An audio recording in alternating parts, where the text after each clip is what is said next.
Hi, welcome to Crowe with Business Solutions. Today I'm joined by Mike.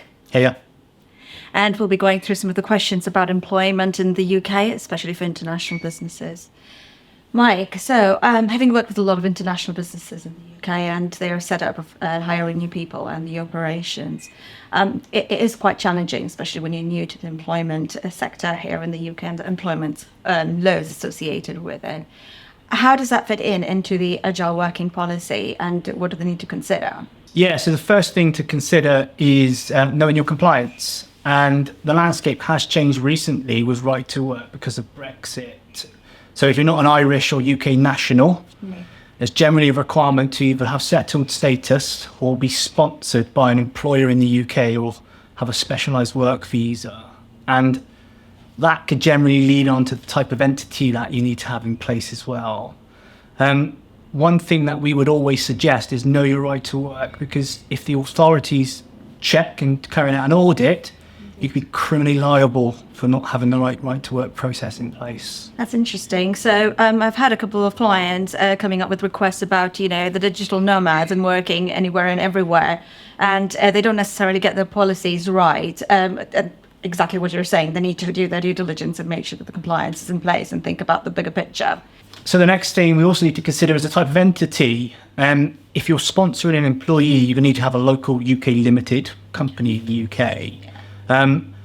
It's achievable and it can be a quick setup, but there's a quicker setup. It's a payroll registration. So it all depends on your growth plans, your business activity.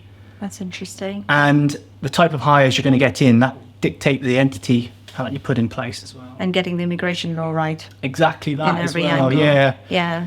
And then the final points, which is pretty obvious really, you need to have a compliant UK employment contract. And you set up your mandatory pension. So UK law has a pension requirement. Falling foul of pensions will lead to potential fines and ramifications from the authorities. Right. Funny you mentioned about pensions. That leads me to the next question that I had for you. It's regarding the employment contracts and the benefit packages that people have. Obviously, pension is mandatory in the UK. But what would you consider are the other aspects that employers should be thinking about in this day and age? Yep. So UK law has changed recently. And there's a requirement from day one to provide a list of particulars. And the Employment Rights Act will set these out as minimum standards. You and I would know this as set working hours, minimum vacation, entitlements, and so on. All of this can go into an employment contract. But we wouldn't just stop there. The employment contract should contain other provisions which will stipulate, responsibilities of both parties, define protection clauses for the employer, such as confidentiality clauses, non-compete restrictions, but also sets the tone and the culture of the company. It does. It's very important to get that right, I think.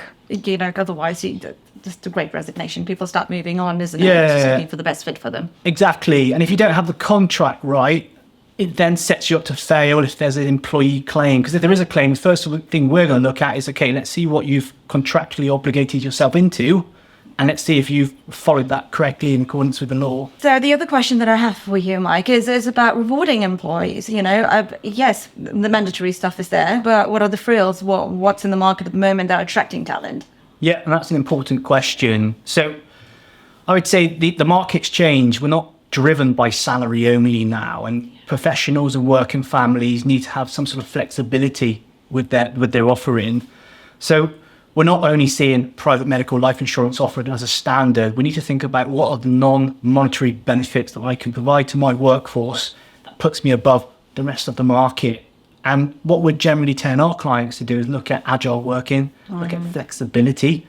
Can somebody be in the office 2 days, working from home 3 days? Can we change hours? Do they need to have a standard 9-to-5 job anymore?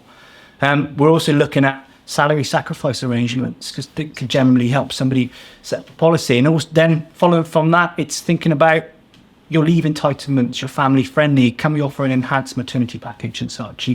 That total reward drives your business package for talent when you're looking to recruit. Interesting you say that, and I'm going to focus on some of the clients that I've had in the past and the packages that they've received. General perks, for the supermarkets and things like that. Are they still in or they're out? Yeah, 100%. I think we need to ensure what you're offering and the taxable side of it is compliant as well. But each market and industry will have its own standard. So it's knowing the standards for your business and looking at things like that to then reward your team. Ah, very good. Yes. Obviously, gym is one of the criteria. That used to be an in thing where everybody wanted a gym membership when they started employment. I don't know whether that is anymore, but It certainly is, yeah. certainly So is. health and well-being is paramount now, I think, to your offering. And it doesn't just stop at gym benefits as well. You need to look at employer assistance programs and such, because I think it's a hot topic at the moment. what would your advice be to any new employer in the UK and you know what they need to be considering? Yeah. So we've covered a few topics already. And Yeah. whilst compliance is around employment contracts and benefits is important, there's other things that we need to consider. So every employer has an obligation under UK health and safety legislation to at least have a policy, risk assessments, put up a health and safety poster. But that compliance will depend on your activities, your industry, your business that you're in. So knowing that and understanding that's not as straightforward as some might see. You need to do a full assessment and then design your health and safety policy from that. Aside from that, GDPR. Everyone knows about GDPR now, right? So as an employer, what you need to focus on is, do I have the right policy in place to explain how I'm processing data outside of the UK, how I'm handling data for more of the data subjects, and then putting those policies in place with data privacy notices and issuing them in a timely manner will help you in the event of an audit or a risk of a claim.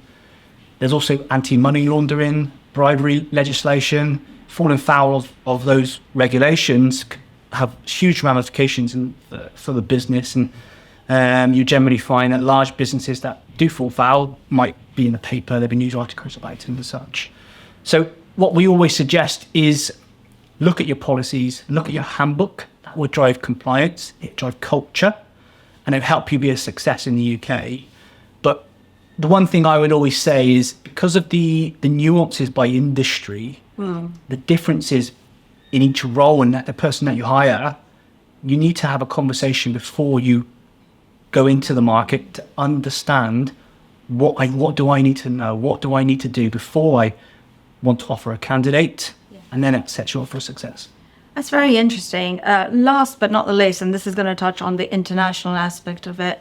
When you've got international, well-established groups looking to set up businesses in the UK, and they're very used to their terminologies about, local taxes, for example, US would have fringe benefits, and they don't necessarily understand what benefits and kinds are in the UK.